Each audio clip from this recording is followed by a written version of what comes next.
Zavoddan gelen aparatımız. Buna da 2 dənə belə qoşa təkər vuruldu. Qoşa patremmişdi. Bir dənə oynaq patremmişdi. İnşallah sefkanın yeri hazırlanır. Bıçaq sistemi qurulur. Çok. Buna da oynaq sağ gedəcək. Bir dənə təzə motor qoymuşuq. Bax. İnşallah. Bu işlər də hazırdır da. Sabah gedir. Demək inşallah Allah'ın teməli ilə. Salam. Sabah gedir biri Şəkiyə inşallah. Sabah gedir biri inşallah. Qaxa gedir inşallah. Sabah biri inşallah gedir. Zaqataliyə gedir inşallah. İkisi Zaqataliyə gedir inşallah. Biri Şəkiyə gedir inşallah. Biri də gedir Qaxa. Bu aparatımız hazırlanır. İnşallah düzəlsin, rənglənəcək. İdeal vəziyyətdə bu da gedir Qaxa. Allah'ın üçün oynaq çıxartmaq.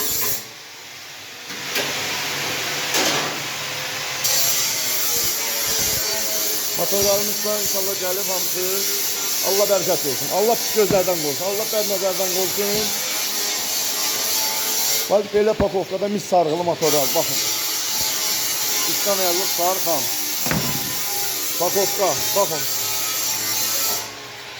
Qara motor mis sarğılı. Super. Güzel vəziyyətdə.